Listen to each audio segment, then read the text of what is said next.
তো এখনো এলো রে, এদেরকে বেকার যাবে নাকি? কখন থেকে বসে রয়েছে, একটা খদ্দের এলো না। হাত পাত দেখে দিতাম তো কিছু ইনকাম হতো। কে আছিস আরে? কে আছিস? সেটা অবাক ব্যাপার তো, আমাকে উল্টো দিকেও জ্যোতিষী আমার নাম ধরে ডেকে দিচ্ছে। বাবা, বল কি খবর, কি জানতে চাস? তোর তো চাকরি বাকরি কিছু হচ্ছে না তাই তো? হ্যাঁ আমি অন্তর্যামী। হ্যাঁ তোর নাম তো এ দিয়ে শুরু। হ্যাঁ, সাব্বাস! বলে দিচ্ছে। আরে চাকরি বাকরি কি করবি বল? রাজ্যের খবর তো জানিস, কত ছেলে ছাত্র চাকরি চলে গেল। তাহলে চাকরি করার দরকার নাই, ব্যবসা করগা ফুটপাতে। ব্যবসা করগা, সবজি কিনবা, তোর চায়ের ব্যবসা করগা। ওগুলো চলবে বাবা? তো চলবে না? চলবে, খুব চলবে। ওসব আমি করবো না, আমি যদি টোটো চালাই। টোটো চালাবি? হ্যাঁ।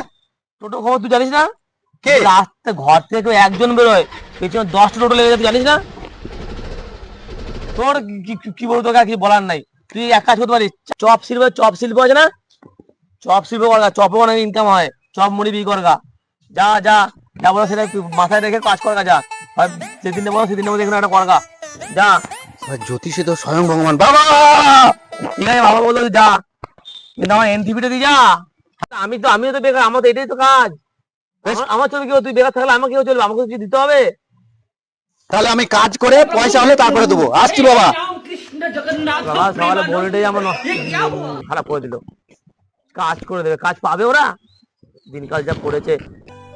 তুই কে আছিস?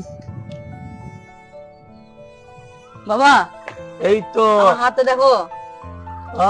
তুই গার্লফ্রেন্ড বলছিস তাই তো? হ্যাঁ, গার্লফ্রেন্ড না, একটাও হয়নি। আমি অন্তর্যামী। শোন, হ্যাঁ, গার্লফ্রেন্ড যদি পটাতে চাস, সিঙ্গেল না থাকতে চাস, তাহলে একটা R15 আর আইফোন আলট্রা প্রো ম্যাক্স 16 কিনে নে।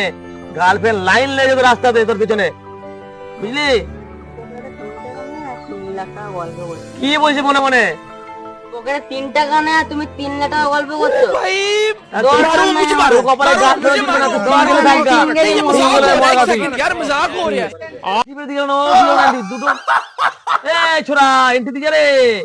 গার্লফ্রেন্ড নাই, পয়সা কিসের? 3 টাকা পড়ে আছে পকেটে।